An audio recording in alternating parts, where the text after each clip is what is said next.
Hi guys, मैं रंजन, आपका दोस्त और मेंटोर। आज आपके लिए लेके आया हूँ word power made easy by Norman Lewis का सेशन 15, जिसमें हम लोग लायर्स और लाइंग के ऊपर और कुछ वोकाबुलरी पढ़ेंगे।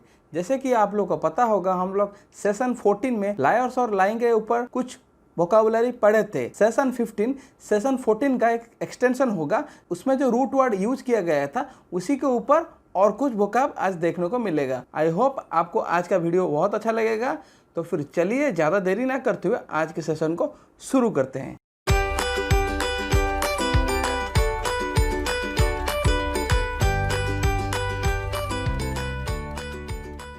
जैसे कि आप लोग देख सकते हैं, हम लोग नोटोरियस पढ़े थे पिछले सेशन में। आज हमारा क्या है, फर्स्ट वर्ड है नोटोरिटी। ठीक है, नोटोरिटी कैसा बना है, नोटू से बना है। दैट मीन्स नोन होता है, यानी कि आप जिसे जानते हो। ठीक है, और नोटोरिटी क्या का मीनिंग क्या होता है, नोटोरिटी का the state of being well known for something bad, यानी कि किसी बुरा चीज़ के लिए आपको जाना जाता है, समथिंग बैड चीज़ के लिए आपको कोई पहचानता है। ठीक है, मैं पहले आपको नोटोरियस और नोटोरिटी के बीच डिफरेंस बता देता हूँ। एक्चुअली नोटोरियस क्या होता है, जो आदमी होता है, जो ह्यूमन होता है, एक आदमी को, एक पर्सन को बोला जाएगा नोटोरियस पर्सन के लिए नोटोरियस वर्ड यूज होगा, यानी कि कोई खराब व्यक्ति या कुख्यात अपराधी या कोई बदनाम व्यक्ति को नोटोरियस यूज किया जाएगा। तो नोटोरिटी क्या होगा, जो चीज़ खराब होता है उस चीज़ को नोटोरिटी बोलेंगे। कैसे कि देखिए, ये आदमी अगर नोटोरियस है, इसका जो काम है, ठीक है, इसका जो काम है, ये जो आप किसी को कैसे बोल सकते हो कि वो नोटोरियस है। सपोज मान लीजिए एक नोटोरियस क्रिमिनल है, यानी कि वो किसके लिए, सपोज पर्सन है, मैं आपको एग्जांपल में शुरू समझाता हूँ। पर्सन ए को आप नोटोरियस क्रिमिनल बोलेंगे, पर्सन ए को आप नोटोरियस क्रिमिनल बोलेंगे। ये किसके लिए आप इसको नोटोरियस बोल रहे हो, क्योंकि ये क्रिमिनल है। ये जो काम कर रहा है, जो क्रिमिनल वाले काम कर रहे हैं, उसको नोटोरिटी बोलेंगे। ठीक है, नोटोरिटी उसका काम होगा या स्टेट होगा, और जो आदमी करता होगा जो खराब काम या कुख्यात होगा, ठीक है, उसको हम लोग नोटोरियस बोलेंगे। आई होप आपको ये दोनों में डिफरेंस पता चल चुका होगा। तो फिर हम लोग नेक्स्ट वोकैब के तरफ जाते हैं। नेक्स्ट हमारा वोकैब क्या है, टू कंज्यूमेट। कंज्यूमेट भी हम लोग पढ़ चुके थे। उत्कृष्ट या क्या होता है, जो कि आर्टिस्टिक वैल्यू होता है। तो कंज्यूमेट का कैसे बना है, पहले समस या कौन से बना है। कौन मीन्स विथ या टुगेदर होता है, और समस मतलब क्या है, हाईएस्ट होता है। इसका मतलब क्या है, तो कंज्यूमेट का मतलब है मुकम्मल करना, किसी चीज़ को अकम्प्लिश करना या एंड करना या कंप्लीट करना। जैसे कि ब्रिंग टू कंप्लीशन, यानी कि किसी चीज़ को, काम को आके एंड करना, ठीक है, ख़त्म करना उसे। और bring to the highest point, उसको किसी चीज़ में आप हाईएस्ट लेवल तक जाते हो। या फिर to put the final touches to it, यानी कि कुछ प्रोडक्ट बना रहे हो या कुछ चीज़ बना रहे हो, उसको फाइनल टचेस दे रहे हो, यानी कि उसको पूरा कंप्लीट कर रहे हो। मैं बताता हूँ कैसे आप कंज्यूमेट याद रखेंगे। सपोज मान लीजिए दिस इज ए हिल, आप कंज्यूमेट कैसे याद रखते हो। समस का मतलब क्या है, समिट, समस से समिट आता है। समिट क्या है, हाईएस्ट पॉइंट होता है। जब कोई, सपोज मान लीजिए कोई पर्वतारोही, मगर पर्वत चढ़ता है, वो अगर पीक पे पहुंच जाएगा, वो क्या करता है, वो झंडे गाड़ता है या फ्लैग लगाता है, क्या दुनिया को क्या संकेत देता है, उसने वो चीज़ कंप्लीट कर लिया है। तो उसी हिसाब से कंज्यूमेट क्या होगा, मतलब क्या है, कुछ काम कंप्लीट करना होगा। ब्रिंग टू कंप्लीशन, यानी कि जैसे कि वो पर्वतारोही, ठीक है, माउंटेन जो चढ़ता है, वो क्या कुछ कंप्लीट कर रहा है ना, इसके लिए वो तो फ्लैग दिखा रहा है, या वो क्या बोलते हैं, वो गैस छोड़ रहा है कि लोगों को पता चले उसने क्या अचीवमेंट किया है। तो उसी हिसाब से कंज्यूमेट क्या होगा, तो कोई काम खत्म करता है, यानी कि कोई मुकम्मल करता है। आई होप आपको ये समझ में आ गया होगा।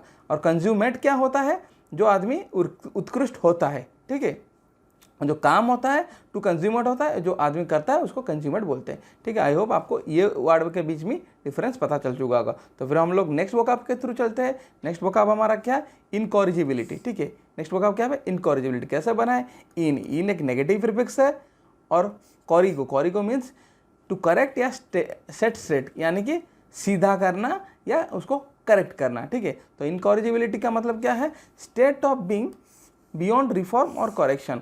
इनकॉरिजिबल का मतलब क्या था, जो जिसको आप सीधा नहीं कर सकते या रिफॉर्म नहीं कर सकते। जो एक खराब चीज़ है, अगर आप उसको रिफॉर्म नहीं कर पा रहे हो, यानी कि उसमें बदलाव नहीं ला सकते हो, वो इनकॉरिजिबल हो जाता है। और जिस चीज़ को, यानी कि स्टेट ऑफ बीइंग मतलब जिस स्टेट या जिस सिचुएशन से आप एक चीज़ को रिफॉर्म नहीं ला पा रहे हो, जिसमें आप रिफॉर्म नहीं ला पा रहे हो उसको बोलेंगे इनकॉरिजिबिलिटी, और जो चीज़ रिफॉर्म नहीं हो सकता उसको बोलेंगे इनकॉरिजिबल। छोटा छोटा डिफरेंस है, इतना फ़र्क नहीं पड़ता। अगर आपको पता चल जाएगा इनकॉरिजिबल का मतलब सुधर ना सकना, मतलब न सुधरा नहीं जा सकता, आप इनकॉरिजिबिलिटी का मीनिंग भी आपको पता चल जाएगा। ये कोई टेंशन की बात नहीं है, सिर्फ आपको रूट वर्ड याद रखना है। कॉरिगो मीन्स टू करेक्ट या स्ट्रेट होता है, उसके बाद ई नेगेटिव से प्रीफिक्स है, तो अपने आप आपको वर्ड का मीनिंग पता चल जाएगा। तो फिर हम लोग नेक्स्ट वोकाब के तरफ चलते हैं। नेक्स्ट वोकाब हमारा क्या है, इनवेटरेसी। कैसा बना है पहले देख लीजिए। इन एक नेगेटिव प्रीफिक्स है, वेटोस यानी ओल्ड है, यानी कि कोई उसका पुराना आदत चल रहा होगा। हम लोग इन्वेटरेट का मतलब क्या बोलते थे, उसका कोई पुराना आदत, या इन्वेटरेट लायर किसको बोलते थे, उसका कोई पुराना आदत, मतलब इतना आदत पड़ चुका है वो अभी कभी वो बोलता ही रहता है, बोलता है हमेशा फ्रिक्वेंटली लाए बोलता रहता है। उसी तरह हम बोलते थे ना इन्वेटरेट। तो इन्वेटरेसी का मतलब क्या है, कट्टरता। मतलब कट्टरपंथी क्या होता है, उनका जो आइडियोलॉजी है, उनका जो थॉट प्रोसेस है, आप उसको चेंज ही नहीं कर सकते, क्योंकि वो चेंज ही मतलब वो पूरा पुराने से या उसका ओल्ड हैबिट है, वो चेंज ही नहीं हो सकता। ठीक है, इसके लिए इन्वेटरेसी बोला जाता है। इसका मीनिंग क्या है, the state of being long established a habit, यानी कि कोई लॉन्ग स्टैंडिंग हैबिट उनके पास है जो चेंज नहीं हो पा रहा है, यानी कि जो चेंज नहीं हो पा रहा है, तो उसको इन्वेटरेसी बोलेंगे, यानी कि कट्टरता बोलेंगे। ठीक है, आई होप आपको इस वर्ड का या इस वोकाब का मीनिंग पता चल चुका होगा। तो फिर हम लोग नेक्स्ट वोकाब के थ्रू जाते हैं। नेक्स्ट वोकाब हमारा क्या है, कंज्यूमेसी। क्या है, कंज्यूमेसी यानी कि उत्कृष्ट, यानी कि बहुत अच्छा या अब्बल। ठीक है, कैसा बना है, कौन या विथ है, टुगेदर होता है। समस मीन आपको बता चुका हूँ, हाईएस्ट होता है। ठीक है, और इसका मतलब क्या है, स्टेट ऑफ आर्टिस्टिक हाइट। मतलब मान लीजिए कोई किसी भी फील्ड का हो, मतलब कोई गाता है या कोई बजाता है, कुछ भी करता है, क्या कोई पढ़ता है, अगर कोई उसके टॉप लेवल पे होगा ना, उसी फील्ड पे वो टॉप लेवल पे होगा, उसको हम लोग बोलेंगे, उसके जो स्टेट को बोलेंगे कंज्यूमेसी बोलेंगे, और जो आदमी होगा उसको क्या बोलेंगे, कंज्यूमेट पर्सन बोलेंगे। ठीक है, क्योंकि वो उस फील्ड पे उत्कृष्ट है। ठीक है, तो क्या है, कंज्यूमेसी का मतलब स्टेट ऑफ आर्टिस्टिक हाइट, मतलब वो जिस फील्ड में है उसमें वो टॉप है। ठीक है, तो फिर चलते हैं नेक्स्ट वोकाब पे। नेक्स्ट वोकाब हमारा क्या है, जेनेटिक्स। ये जेनेसिस से बना है, that means origin of birth होता है, यानी कि क्या होता है, science of the heredity. Science of the heredity, पहले आपको हेरिडिटी पता होना चाहिए। हेरिडिटी क्या होता है, जैसे कि हेरिडिटी ऐसा होता है, आप अपने फादर या पेरेंट्स से बने हो, या आपके पेरेंट्स उनके पेरेंट्स से बने, मतलब आप जो क्या करते हो, जो गुण या गुणवत्ता लाते हो, मतलब आप उनसे जो चीज़ लाते हो, मतलब आप जैसे बने हो, मतलब आपके पेरेंट्स का जो मतलब कुछ खूबियाँ हैं, मतलब कुछ भी होगा, वो ट्रांसफ़र होता है। किसके थ्रू ट्रांसफ़र होता है, जेने के थ्रू ट्रांसफ़र होता है। ये एक तत्व है, मतलब ये एक चीज़ है जो कि आपके जेने के थ्रू ट्रांसफ़र होता है। आप उसको मतलब आपका फैमिली लीनिएज, मतलब आपके घर का पेरेंट्स से एक मतलब सन को या डॉटर को जो ट्रांसफ़र होता है, जो जेने के थ्रू, हम उसको हेरिडिटी बोलेंगे। मतलब हेरिडिटरी डिजीज मतलब क्या, आप ऐसा समझ सकते हैं, हेरिडिटरी डिजीज मतलब सपोज मान लीजिए किसी एक आदमी को, मतलब उसके पेरेंट्स को क्या है, या उसके पिताजी को या माताजी को क्या है, डायबिटीज है, मतलब there are lot of chances उनके ऑफस्प्रिंग या मतलब उनके बच्चों को वो डिजीज हो सकता है। कुछ हेरिडिटरी डिजीज होते थे, यानी कि फैमिली लीनिएज से वो आता है।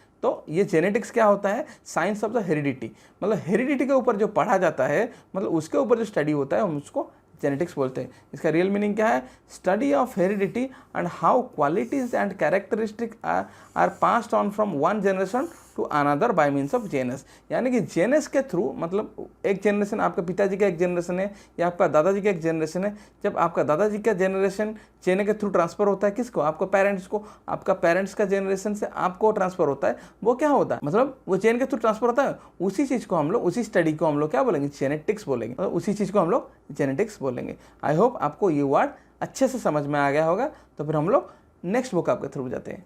नेक्स्ट वोकाब हमारा क्या है, वेटरान। इसका मीनिंग तो सबको पता होगा, वेटर से बना है, दैट मीन्स ओल्ड होता है, यानी कि अनुभव व्यक्ति या अनुभवी पर्सन।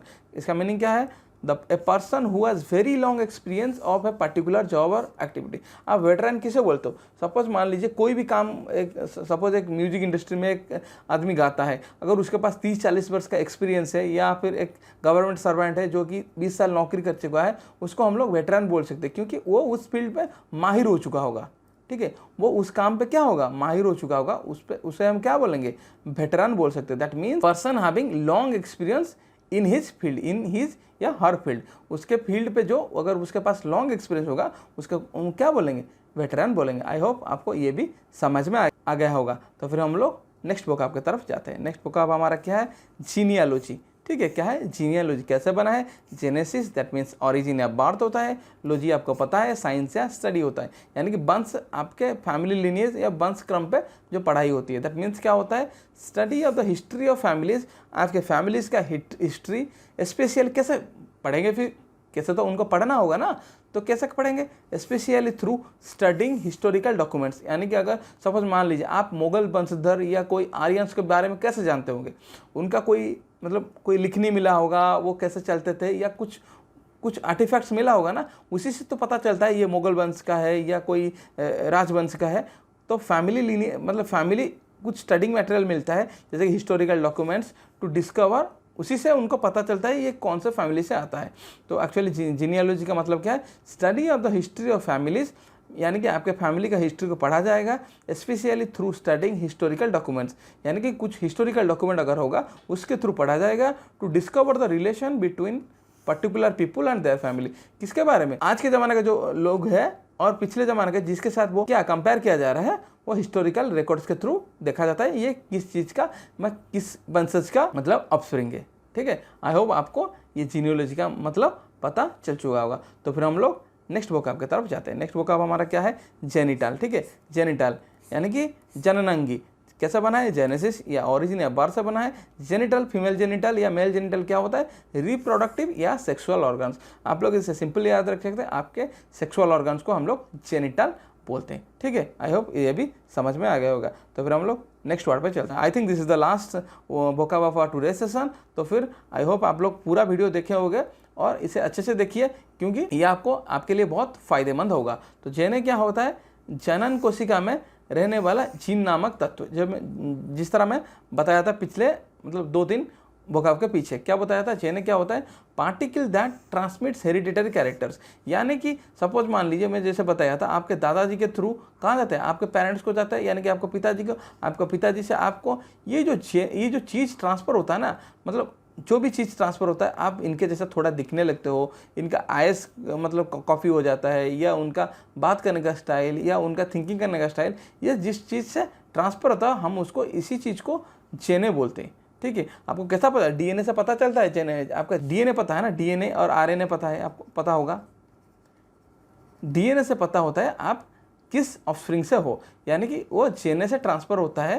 ठीक है, जेने से आपको क्या होता है, वो हेरिडिटरी क्वालिटीज ट्रांसफर होता है। आई होप आपको जेने का मीनिंग भी पता चल चुका होगा। जेने का मीनिंग क्या है, particle that transmit hereditary characters, जो कि एक पीढ़ी से दूसरे पीढ़ी को जाता है, जेने बोलते हैं। मतलब जो ट्रांसफर एक चीज़ होता है, जो तत्व है क्या, जनन कोशिका तत्व, जिसमें से हेरिडिटरी कैरेक्टरिस्टिक ट्रांसफर होता है एक पीढ़ी से दूसरे पीढ़ी को। आई होप आपको आज का सेशन अच्छा लगा होगा। आज के सेशन में लगभग 10 वोकैबुलरी हम लोग पढ़े होंगे। ये सेशन 14 का एक्सटेंशन था एक को। अगर आप सेशन 14 को देख के आए होंगे तो ये आपको बहुत आसान लगा होगा, नहीं तो आपको शायद मुश्किल लग सकती है। इसलिए मैं आपको हमेशा सलाह देता हूँ, आप लोग हमेशा शुरू से शुरू कीजिए और एक दूसरा कॉपी बनाइए, उसमें सभी चीज़ का नोट डाउन कीजिए, क्योंकि जब 47 सेशन ख़त्म हो जाएगा ना, आप लोग अगर नोट बना के रखे होंगे और नॉर्मल इसका पीछे जो टेस्ट दिया गया उसको अगर लगाते रहे होगे, आपको उसी टाइम पता चलेगा जब 47 सेशन ख़त्म होगा आप कितना वोकैब कंप्लीट कर चुके होंगे। तब जब नया वो वोकैब आएगा ना, आपको बहुत आसानी होगा। क्यों, इसीलिए मैं आपको हमेशा सलाह देता हूँ कि अच्छे से मैं जो लेक्चर आपके लिए बना रहा हूँ उसे देखिए, इससे आप ही का फ़ायदा है। इससे मुझे कोई कुछ चीज़ नहीं मिल रहा है, मुझे सिर्फ आप लोगों को पढ़ाने के लिए मैं इस प्लेटफॉर्म के आता हूँ। ठीक है, तो फिर चलते हैं, आज के सेशन को यहीं एंड करते हैं। तब तक के लिए घर में रहिए, स्वस्थ रहिए और पढ़ते रहिए। धन्यवाद।